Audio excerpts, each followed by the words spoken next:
Again, we've got the inductive method in front of you, and then you have a sermon construction worksheet. And if you are uncomfortable calling it a sermon, call it a lesson. You can cross out sermon and say lesson construction worksheet, teaching instruction, whatever you want to call it. I have sermon on here because I made it for me, so there it is. So if you look on the sermon construction worksheet, you'll see that a lot of the boxes are the same. So step one is study the text, right? That's the inductive study method. You're looking for verbs, repeated words, transition commands, theological words, all the things we've been teaching you how to do as you looked at the text. That's always the first step. When you teach or preach, you're always trying to get to what the text is actually saying. Now notice again, step two, this is a familiar step. It is structure the text.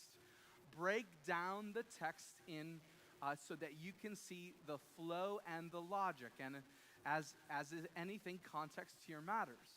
Because my structure of a text is going to look very different if I'm covering one or two verses in 2 Peter, or if I'm covering a chapter in Luke's gospel. And you can structure any text, right? We said this at the very beginning of the course. You can look at the entire book of 2 Peter and provide a clear, cogent structure. You can provide a structure for a paragraph or a chapter or a single verse, right? The structuring, like the ability to structure doesn't really matter the size. You're just changing the scale of the structure. So you could do one verse, you can do one chapter, you can do one book, right? But that's always the next step, is structure the text. Create a logical diagram of the passage. Step three, we're familiar with this step, right? All this is our Bible study method. Summarize the text. And in that summary sentence, I think there's some helpful words here. Past tense historical. So you're stating in really plain terms the main point of the passage. We've done that before. We've worked through that. Now, as we move into the next step, from step 3 to step 4, we are transitioning from studying to teaching or presenting or preaching. Because I don't want to take simply my past tense historical statement and present that. Because most often it's going to be a compound, complex sentence. It's not going to be memorable. People aren't going to follow it readily. So what I want to do is take my summary sentence and craft what you can call the big idea or theme or thesis of your sermon. So that is, I would argue that in all of these steps, a couple of the more difficult ones are taking really big, wordy ideas and distilling it down to short, punchy, memorable, simple, contemporary statements. So that's what I want to do when I do my theme. And by the way, as you listen to sermons week after week, as you do, you should start trying to listen for that. Start listening for the theme of the sermon. Because all of the sermon then is going to explain or apply that theme. So most of the time when I give my theme, I repeat it. I'll try to restate it so that you catch it.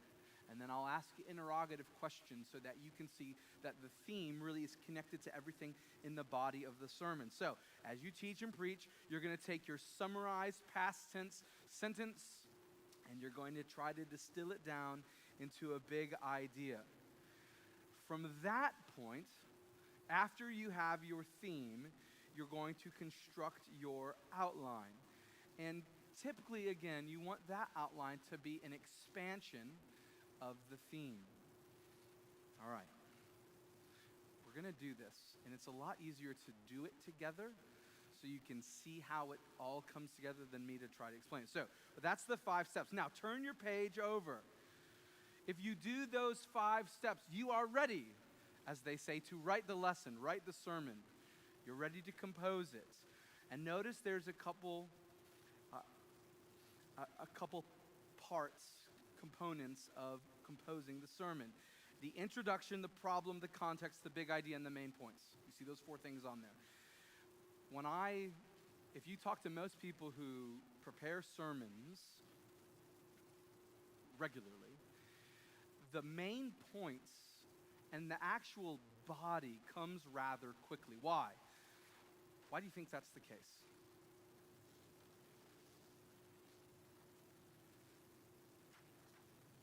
I hear murmurs. Why, Mary Lee? I hear you murmur.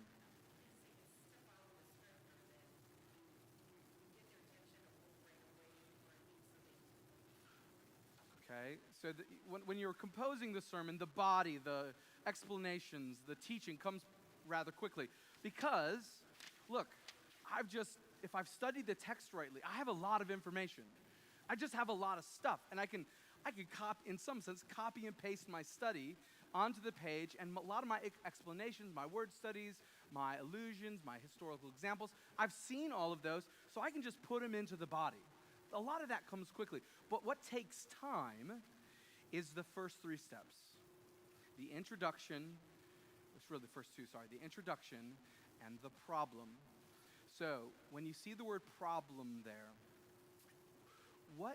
every time you teach or preach, what you want to do is establish a need that the text is intending to address. That's what the word problem is there for. You want to establish a living connection between the text and your hearers. Now, if you think about this, what this allows you to do, if you're thinking carefully, is contextualize the passage. So we're gonna go into Romans 15:7 in a moment and practice this. But so I'm gonna read Romans 15:7 for you. It's a really short verse. I did it because I preached a sermon on it, so I could readily use it as an example for you. Romans 15:7, it's a short verse. Therefore, welcome one another as Christ has welcomed you for the glory of God. Welcome one another as Christ has welcomed you for the glory of God. Now, just take that short verse and imagine a number of different contexts in which you could present or teach or preach on that verse. Obviously, think on a Sunday morning. A pastor preaching that verse to his people. Think about a pastor or a teacher preaching that to a group of pastors. Now, in those two contexts, you can imagine that there will be a number of different applications that emerge. Am I preaching it to the church, or am I preaching it to people leading a church? The truth of the verse doesn't change, but I'm actually approaching it from a slightly different angle. In that sense, as you consider who you're preaching or teaching to, you want to establish a living, vibrant connection between something that they're experiencing in their life and the text. So, establish the problem.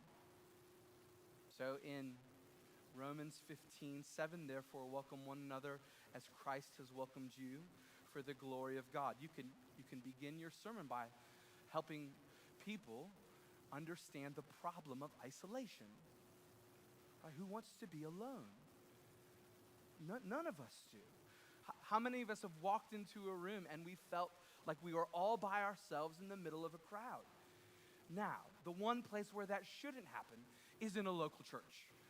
And Paul gives us the recipe for preventing that for everyone, right? A hospitable culture, welcome one another as Christ is welcome. See, I established all of us. There's a need that this text is meant to address, that none of us are meant to feel isolated or alone. And the cure for that problem is the command to welcome one another, right? You see, I've established the problem, and I've presented the passage as the solution to the problem. So every passage you can do that. And again, if 5 people preach a passage, there's a really good chance that you're going to get a slightly different angle on that passage from each person, not because the text is different, but because they may see and approach it differently and see a different problem that it addresses, or a different way of framing it. In that sense, there really is no one right way to preach a passage. I actually find that if I'm getting ready to preach or thinking through a passage, I love listening to other people preach. I think it gives me good ideas, but often I think, oh, they approached it that way. I'm going to approach it differently. And it's just because my vantage point is different. And it's actually that contrast that helps me. So the hard part about sermon preparation is coming up with that angle. What problem do I want to address? How can I help the people see that this passage establishes a relevant need? And the second hardest part is the introduction, right?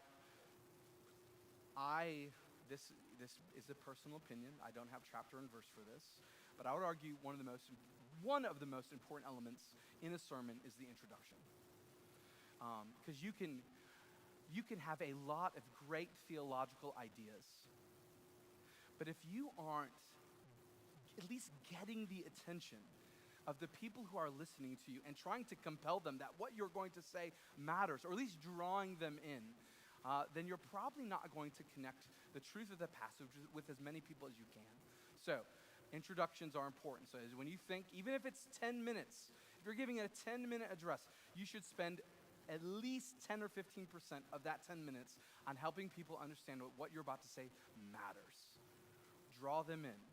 Personally, have a story, something. So spend time thinking the introduction, the problem, and then the rest of this, as you can see, the context, the big idea, and the main points, all of that comes from this page. My big idea, I've already crafted it, my outline. I've taken my structure and I've made it simpler to follow. All of these things flow from what you have on the last page. As you preach and teach, I actually do this every Sunday. Every main point has 3 parts: explanation, illustration, and application. And I would argue that the explanation and application are the 2 indispensable elements. Like, obviously, illustration is really important. You want to restate it, but explanation without application is just teaching. Right? It's just teaching. You're just giving people facts. So when you are preparing to present, I would encourage you don't only teach, but apply. Always answer the so what question of the passage. If this is true, what does it mean for me? So in every main point, I have 3. A lot of times my sermon begins with, I just have these big headers on a page, and I know what I have to fill in. I have introduction, context, theme, main points, and under each main point, I just have the word explanation, illustration, application, and my sermon's done when all that's filled in. It's just done when all that's filled in, because I have to do that for each point. So as you think about it, have all those things there. Okay, any questions on all of this? I just walked through the sermon construction sheet to let you know that the step from studying to presenting is a relatively small one. It takes some intentional thought, but small. Leon.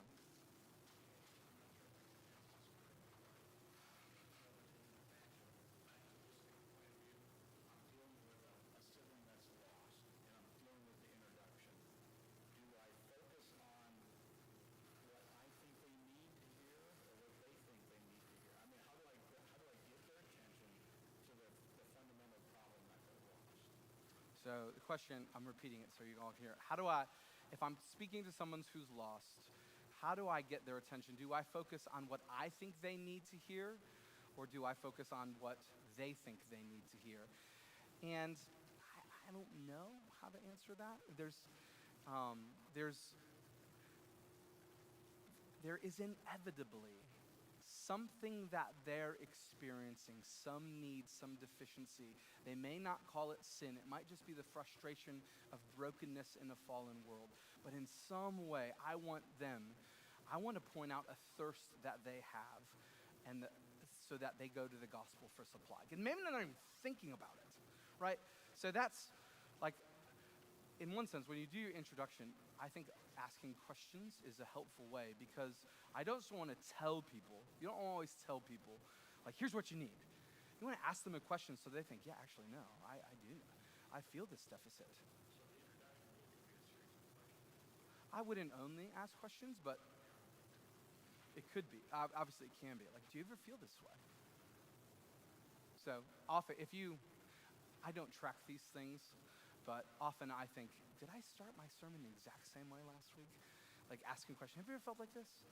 So I try to vary it, but inevitably you're going to do that a lot. Like, do you feel this? because you want to bring people in. You want people to begin thinking along with you. So questions help a lot there. Any other questions on this? Just kind of like the big picture of it. Obviously, we have like 40 minutes today.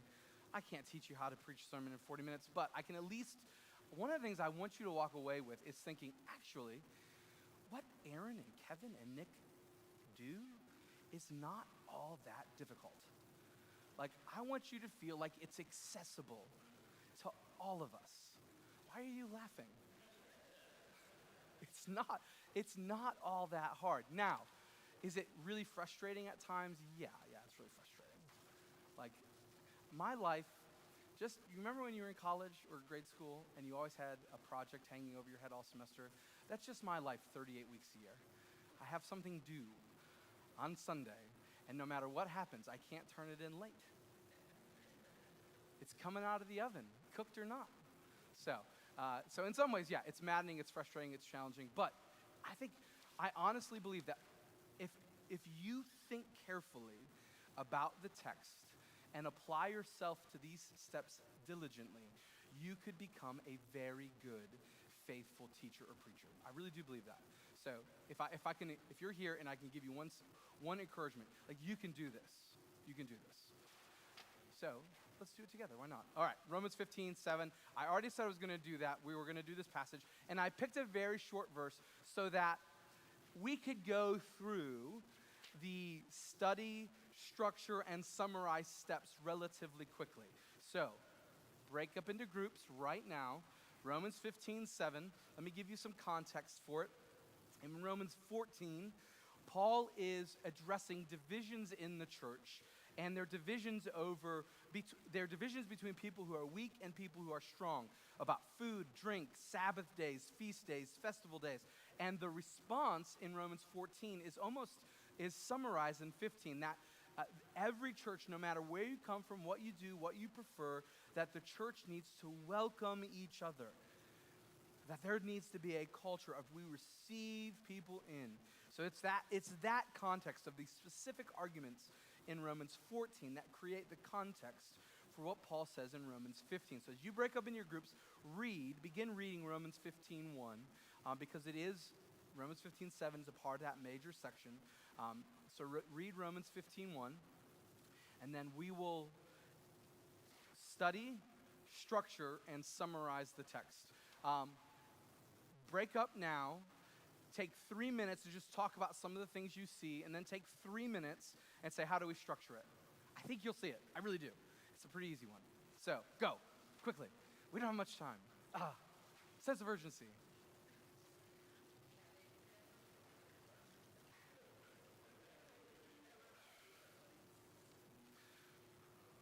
Don't worry, everyone in here is super friendly.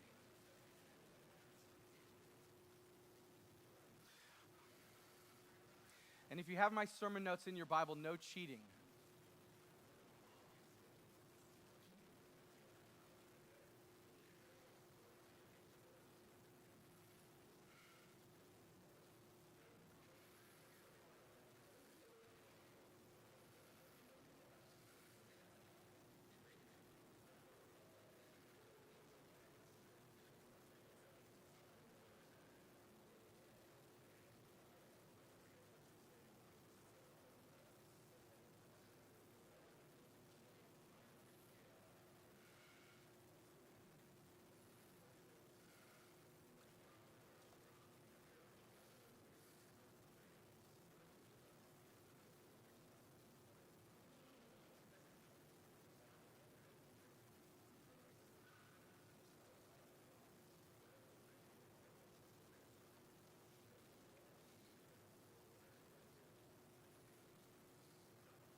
All right, you should have by now identified a command.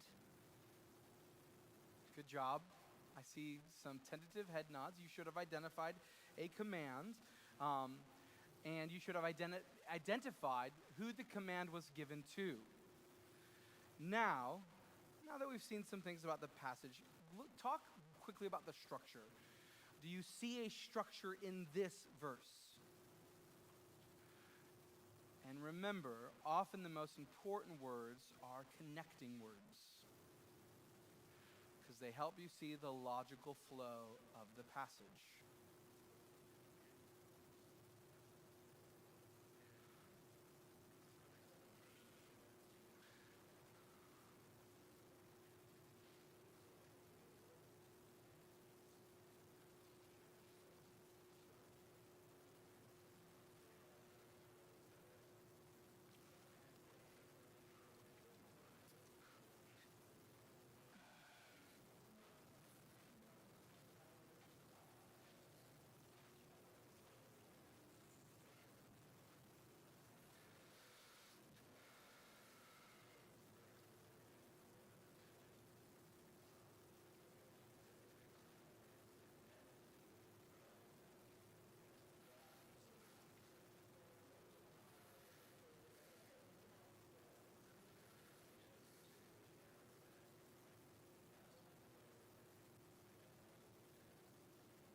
All right, as you talk about your structure, how many pieces to the structure do you have?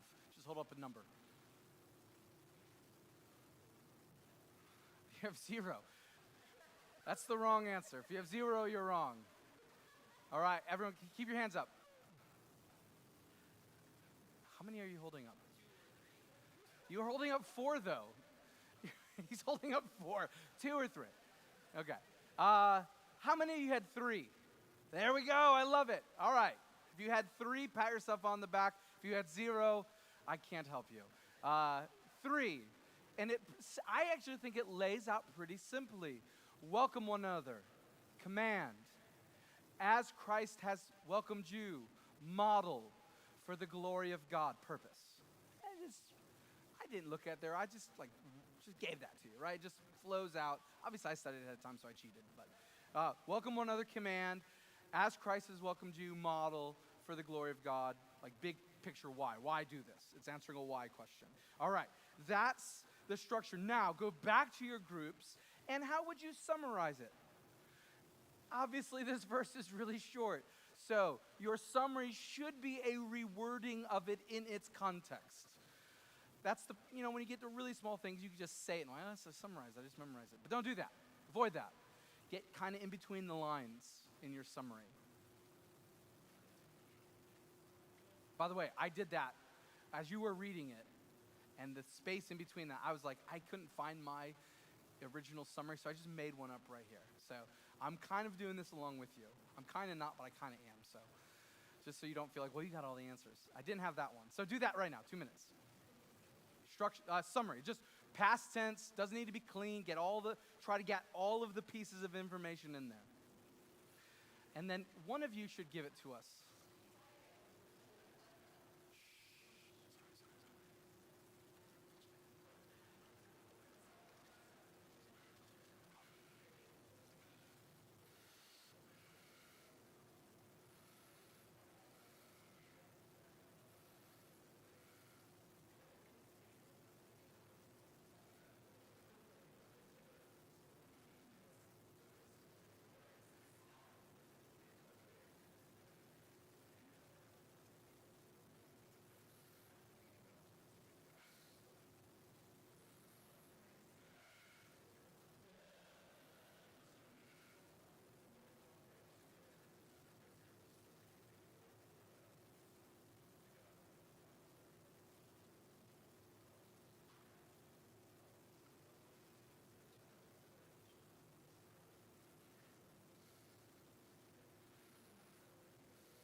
All right, who wants to share?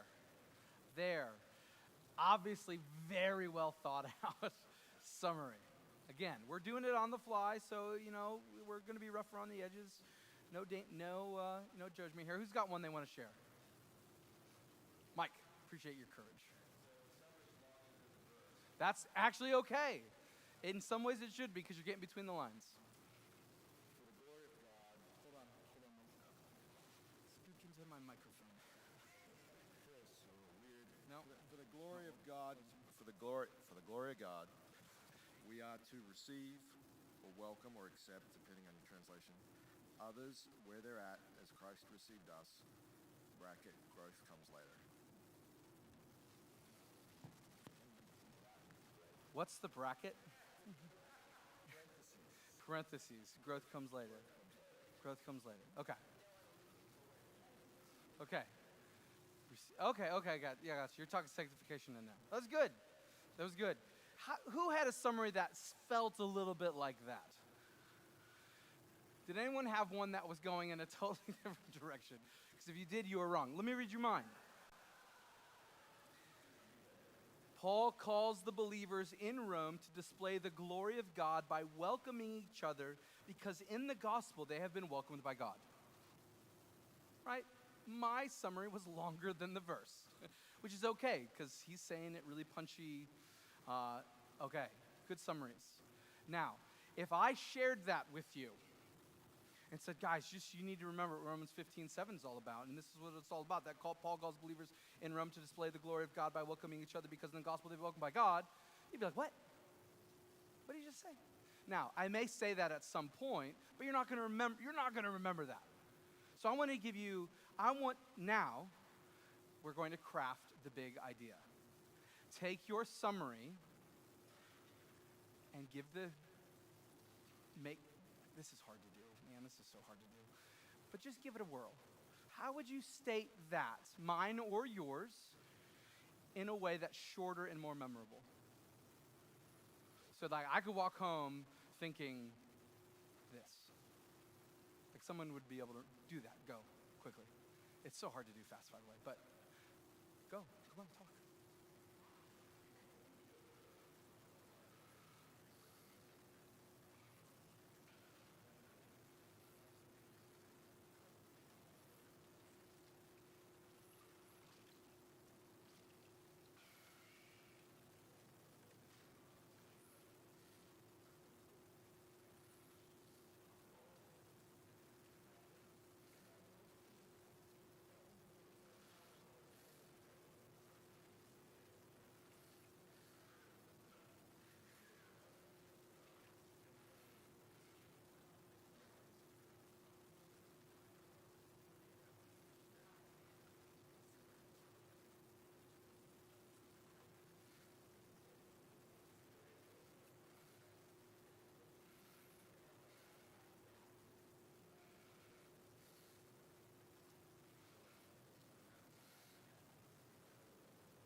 Do you need more time on this step or you feel pretty good? We have one group that feels good. Raise your hand if you want more time. All right, 30 seconds, you guys. Think faster.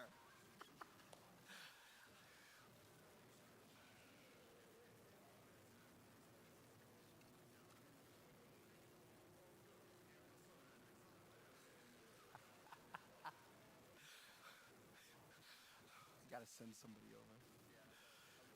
Okay, let's get a couple groups to share theirs because this is a good exercise. If you got the summary right, most likely your punchy statement's not going to be like heretical. So if it is, I will call it out as such. All right, you guys felt like you were in a good place. What'd you got?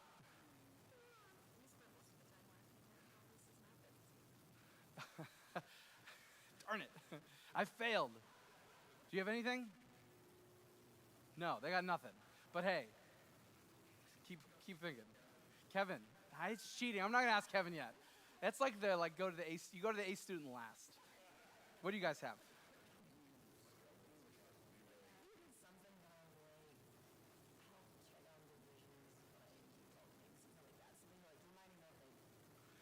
Tearing down divisions by being welcoming. See, you got like where you're going. Your head's in the right place. What do you guys have? You guys were like really eager. Worship through welcome.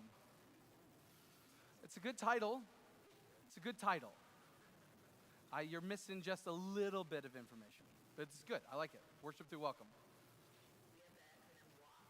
Walk.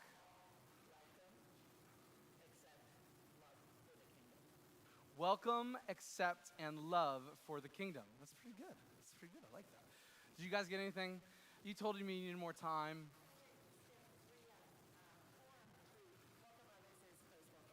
Welcome others as Christ. You probably need the you grammatically because it's you welcome others as Christ. Welcome others as Christ welcomes you. That's good. That's really good. That's really good. See, you need a little more time. You guys are crock pots and not microwaves. We appreciate it. So, I think those are all. Oh, Kevin, what was yours? Sorry, I skipped you. Okay, Mike, what did you guys have? Welcome others for the glory of God. Okay, notice how both. I'm just gonna use the last two because I remember them. Notice, welcome others as Christ welcomed you. Welcome others for the glory of God. What are some of the subtle differences between those two? Or not so subtle, actually. What are the differences?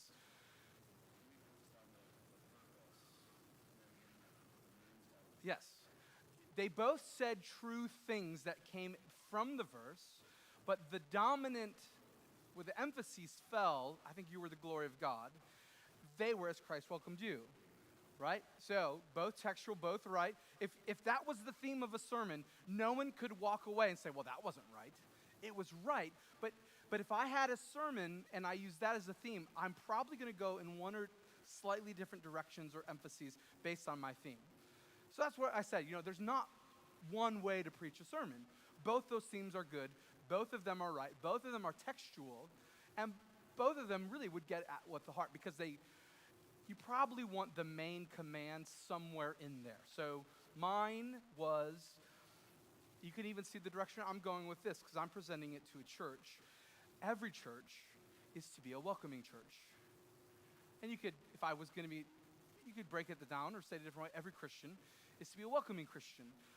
Because I was giving it to the church and I wanted us to see that this is what God's calling to, I said every church is to be a welcoming church. And in that, I'm placing the burden of the command on us as a whole. That's what I'm thinking through when I do that. I actually may like one of these two better than that. Like, right? I thought those were good. Now, structure. For those of us who had a 3-point, but notice, by the way, Paul calls the believers in Rome to display the glory of God by welcoming each other because in the gospel they've been welcomed by God. No one's going to walk away thinking that. But if I can say every church is to be a welcoming church, okay, we can walk out thinking about that, remembering that, or even welcome each other for the glory of God. You can remember that in 20 minutes. That's kind of what we want to do with the theme. You want it to be short, punchy, memorable. Let's go to the structure for a second, because you want to do a similar step in the structure as you do with the summary sentence. For those of you who had 3-part structure, first part, read it in the text. Welcome one another. Second part, as Christ welcomed or accepted you. Third part, for the glory of God. Now, again, this passage is short enough. You could present that, but I actually want to make my outline somewhat memorable as well. So when I preach this, welcome one another, it's our purpose. As Jesus has welcomed you, our power. The gospel actually motivates our welcome. For the glory of God, our passion. And in that, I want us to, I like that outline because it creates a kind of symmetry in the passage where I don't, obviously the command to welcome is a central element, but he spends as much time on the command as he does the motivation and the purpose.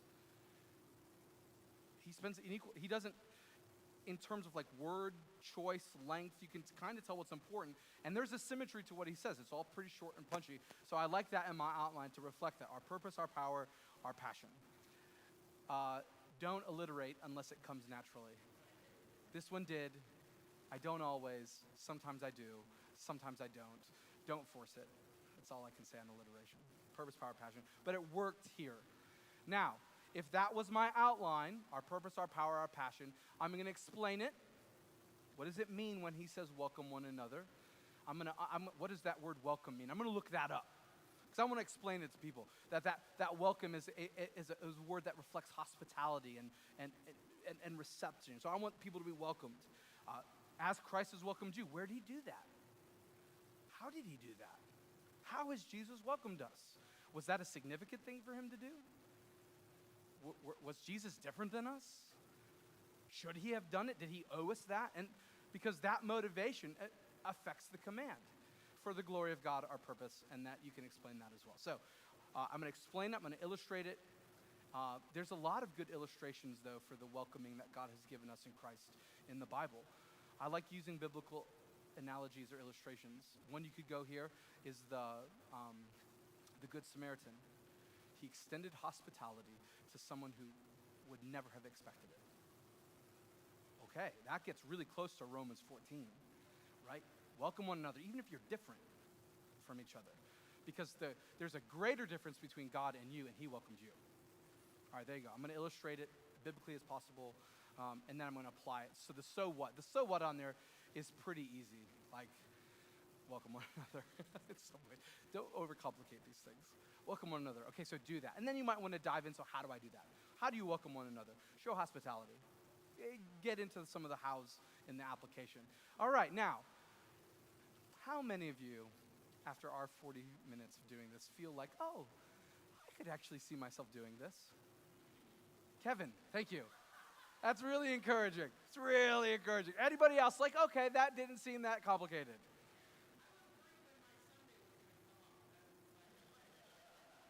What's that? Oh. In children's church, maybe, you know. But honestly, that's a good application. Like, you could take this and do this. Like, practicing with children is a great place because they will force you to have good illustrative material. You got to be heavy illustration with kids, light explanation. Anyways, no one else? All right, I'll take it. A couple of people. All right, I hope this was helpful. I'm up here for questions. It's not that hard. Trust me. All right, God bless you. Dismissed.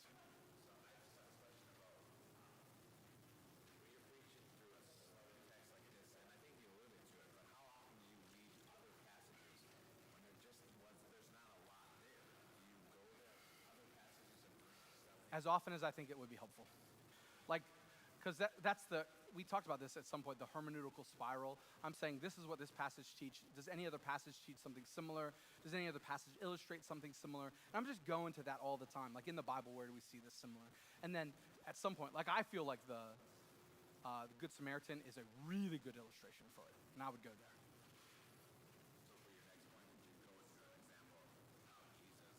Yeah.